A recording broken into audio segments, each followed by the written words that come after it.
Hi, Gunilla Marelier-Sten, President of IWF Sweden. We members of the Swedish Forum have decided to show you 4 different parts of things we really like and are very proud of as an introduction to Sweden. And of course we would like to wish you all very welcome here, both virtually today and hopefully physically in the future. Stockholm is a city built on islands. Outside the city you find another 22,000 islands. It's the largest archipelago in the world. If you ever come here, save a day to take one of the white ships out in the archipelago. There will be a memory for life.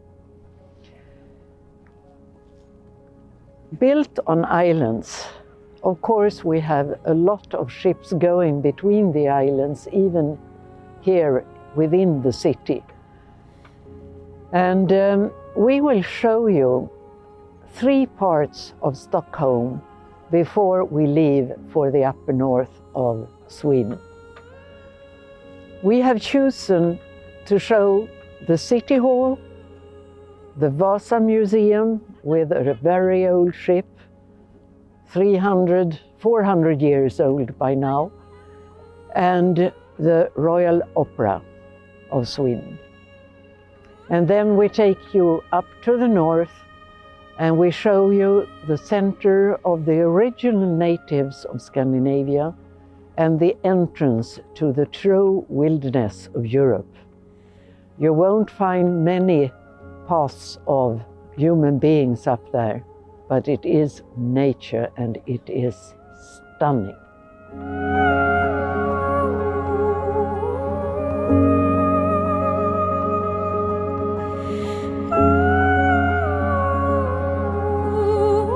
Out of the 4 places we have chosen for you, I will start with the City Hall, which you have here, just beside me. It was built in 1923 by an architect called Ragnar Östberg.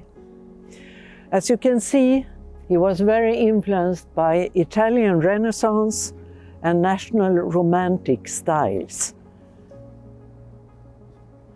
We all think this is a very beautiful house at a very beautiful place. It is just at the entrance to the very core of the city. And people come here for lots of reasons. One is, of course, that we are sharing the hall where you have all the big feasts like the Noble Banquet, which some of you probably have seen on television. And you take 1,000 people for dinner and you really celebrate. Once I had the possibility to walk through a staircase which you come down through to the entrance together with the king to celebrate all the Swedes abroad, which is in this country 650,000 people. For us that are still at home, we also can go here for different reasons. The politicians and some of the employees are working here. And of course, the best reason is that lots of Stockholmers marry here. And it's a beautiful place to have as a memory afterwards.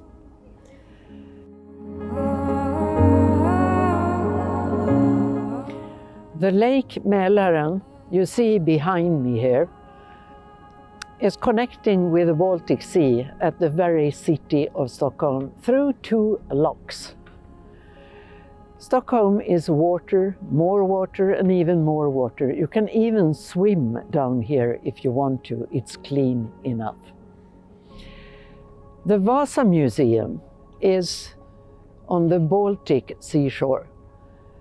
And the ship that was built for a Swedish king, Gustav II Adolf, back in 1628, was meant to be the absolutely best ship he owned.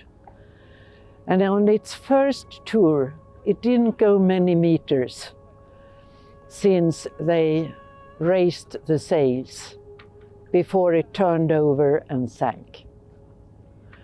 It was a horrible situation, and after that it has been there at the bottom of the Baltic for 330 years. And you can guess how exciting it was when we heard that they were going to bring it up.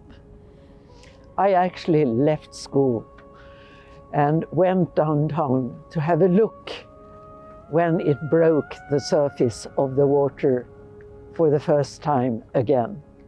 A fantastic memory I will have for the rest of my life. In the Vasa Museum, you can see the ship, what it looked like, and the salt of the sea has saved it. And of course also the coldness of the water you have during a large period of the year has helped. So it's actually a fantastic possibility to see a ship from that period, to see what it looked like. It is very little damaged, and you have all the equipment they had at the time is still there. That is something you should see if you ever come here. One of the members of the forum, Birgitta Svendén, she is the general and artistic director of the Royal Swedish Opera House. And she will introduce that, and she will also tell you a little more about the upper north of Sweden in Jokkmokk, where she actually was born. Thank you, and I hope to see you here sooner or later. And when you come, make contact with us. We would love to take you out for breakfast or a lunch, or find out something you would like to do.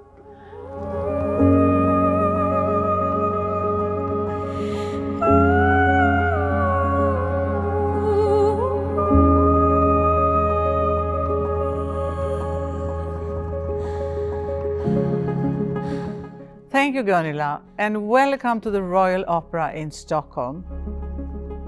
This is a place that I would like now to introduce to you a little bit, and some of you might already know about the Royal Opera. It's the third building that we are working within now, and due to the royal family, we actually have a national stage for opera and ballet. It was Gustav III who wanted very much to have an opera house. He was very inspired by the French culture. You know, he was a son of the Bernadotte family, and they also had the connection family-wise to the French, to France and to the French culture. I'm standing here in the middle of our stage. I'm actually standing above the orchestra pit. And to my right, I have the box for the royal family. Those are the only people who are entitled to sit in that box. As you can see, we have a totally empty auditorium. And I think, as you know, the pandemic has closed the buildings, opera houses all around the world. We have not been able to play here since about a year ago. I would like to show you a couple of places in my beautiful, beautiful building. And I'm really sorry that we cannot have a performance actually to show you. But I will tell you a little bit about the work that we are doing here around the year. This was my first theater. This is where I started my own career when I came out of the education as an opera singer. But this is also the building where Jussi Björling and Birgit Nilsson started their work as opera singers.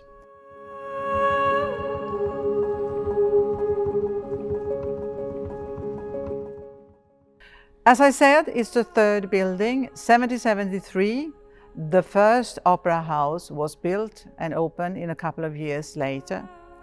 But 1792, Gustav III himself was killed in his own opera house. And that's where the story about Un ballo in maschera came across when Verdi wrote his opera about the Swedish king that was assassinated in his own opera house. Then we had a third building coming up in the beginning of the 1800s, and 1898 this house was then built and ready to welcome the audience here in Sweden.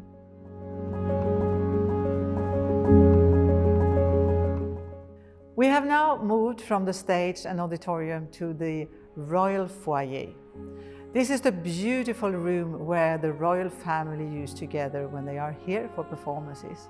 But we also actually use it for smaller concerts. The beauty of this room is it's a lot of gold, yes, but it has wonderful paintings made by the Prince Eugene, Prince Eugen, as he is called in Swedish. He was a very dedicated painter, and he took the views also from different areas around the castles where the royal family were living.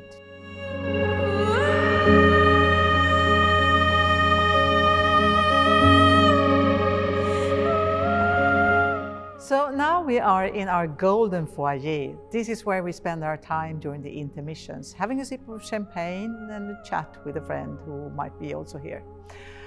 To me, this was like my second home for many, many years, and it still is, I have to say. When I came here as an opera singer, I came from the very far north of Sweden. I was born in Lapland, just slightly south of the Arctic Circle. And in the end of the program, we will show you also some sequences from this wonderful landscape. I had never been to an opera house. I had never seen a live performance with opera before I started to study here in Stockholm music. But I came from a part of the country where actually culture is very, very important and also has a very strong historical value. If you talk about the Samic people, you know they have their own music, they have their own language, they have their own culture, paintings, whatever, handicraft. So it's a really strong tradition, as opera is in my world today. I hope that one day we will be able now, not too far from today into the future, that we will be able to open up our opera houses around the world. And I do really hope that we could see you and welcome you here in Stockholm, maybe next year, maybe in another couple of years. And I really hope that I would be able to invite you to my opera house here in Sweden, and that you come here and would like to enjoy performances and all the beautiful productions that we are producing here in the house. So before we leave each other now, you will also be able to visit the Samic, the Lappish market in Jokkmokk, the very, very north of Sweden. Thank you for being with us together during this conference, and take care of yourself, and hope to see you in Sweden in the future. Thank you very much for today.